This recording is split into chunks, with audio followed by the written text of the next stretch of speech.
first, let's get one thing straight. Red dot, not red feather.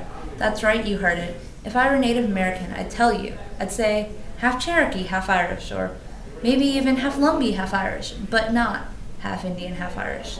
That means Indian, like the country, like the short brown people, the ones who own gas stations, subways, and motels, like the ones who help you with your Dell at 2 a.m. with fake American names like Amy or Sam, like the country where the Kama Sutra came from, like the place that birthed yoga pre-Western world corruption.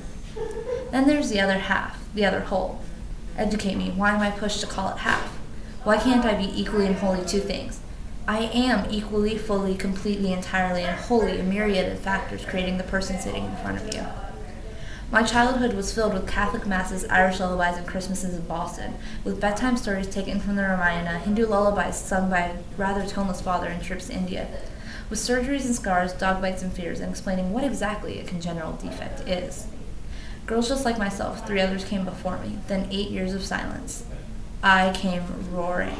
Unexpected, unprecedented, while still floating in that warm space that Sylvia Plath can describe so fluidly, they tested me, but for all the wrong things.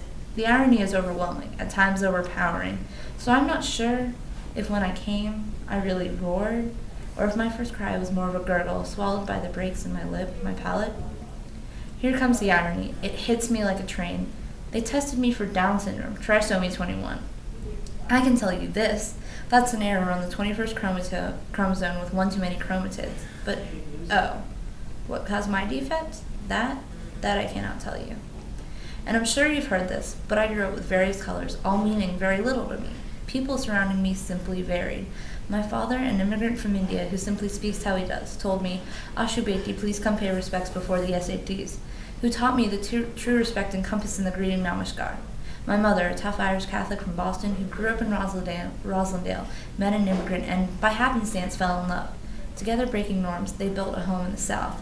My high school classmates, mostly privileged, money of little Charleston, breeding questions inside myself. Blonde, fair, and tall, quite unlike myself.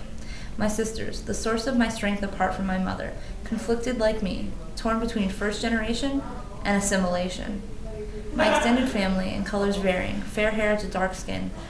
My cousin, who when we were little told me, "Let's watch BET. Oh wait, you can't.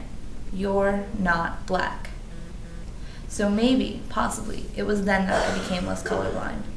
I've been called everything from Mexican to Eskimo, Indian to Native American, Spanish to Italian, even Egyptian, and surely more I'm simply forgetting.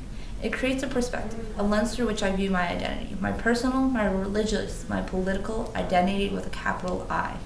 What is race but a name we define by color? Political systems create invisible lines separating, subjugating, always creating an other, a group to be delineated, differentiated.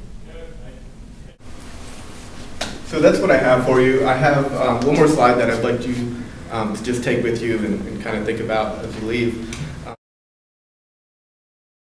And this is UNCA's application for enrollment and what's put up.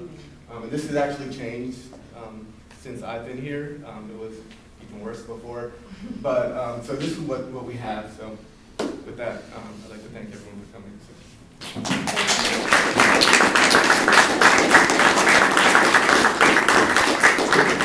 Questions for Alec? So what would be your solution to this, or what would you recommend as an alternative part?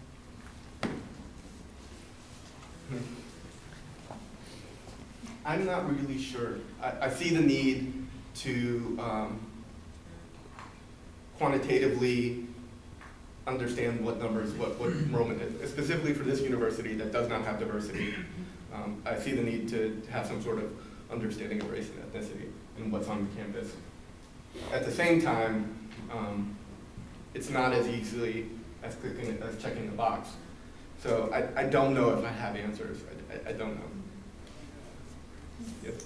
Yeah, I guess sort of speaking to that, and I really appreciate your speech. My wife is Japanese, and so our children are dealing with this. And I remember one conversations with my daughter. She's filling out applications.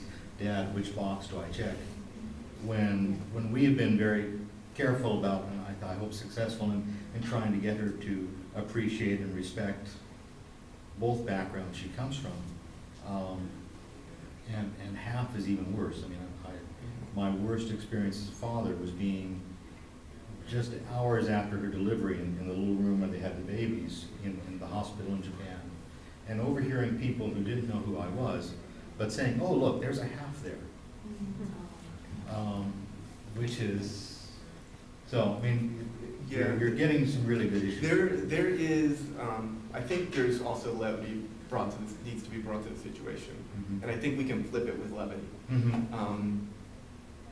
Barack Obama, when he was looking at the dogs, he calls himself a mutt. Did you remember this when Barack Obama was looking at dogs and he was like, I need a purebred because hyperallergenic, my daughter's allergic, but most, I would like to go to the pound, but most pound dogs are mutts like me. And some people see that as disrespectful, but I think when it's done by someone with a hyphenated identity, a lot of times it's flipped.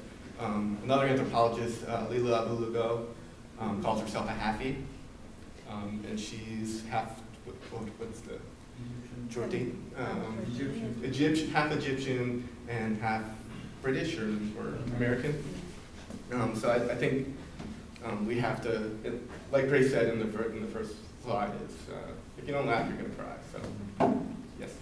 Does your understanding of race, having done this research, and I know you haven't presented it many places, but does it problematize or get people to question their own identity in terms of when they clearly see themselves on either side of that hyphen?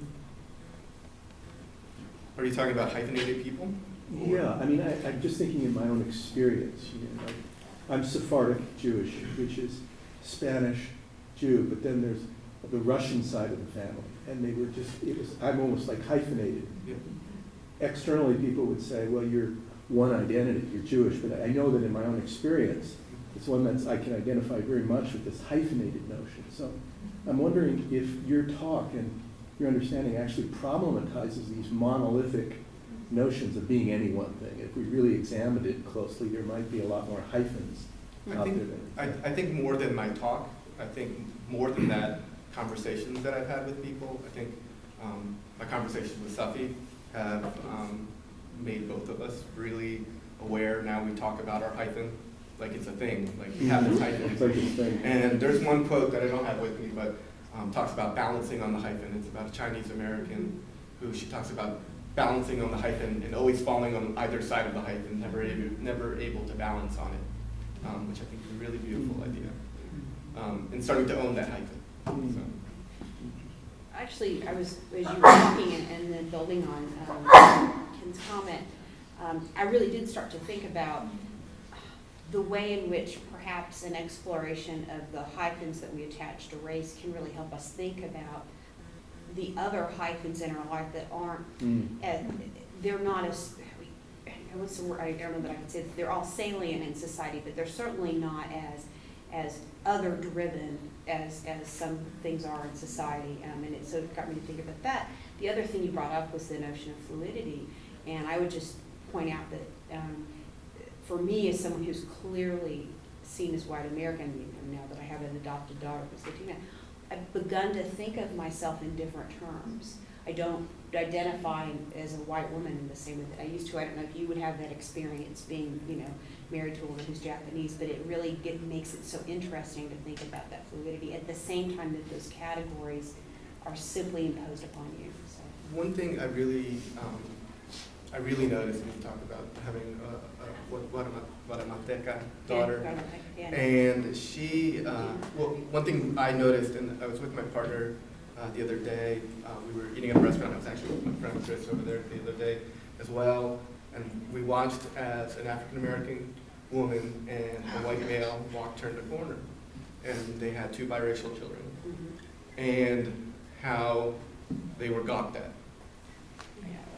Like, so this is like exotification of ethnicity. And it really, there's something really, I don't think I can get into it now, but there's something really that I have some issues with that, and I'd be curious as far as your experience with that. Yeah, it really gets you, again, it just makes those categories so much more complex and both less and more meaningful at the same time, which is tough to say. Any questions? Thank you very much for all of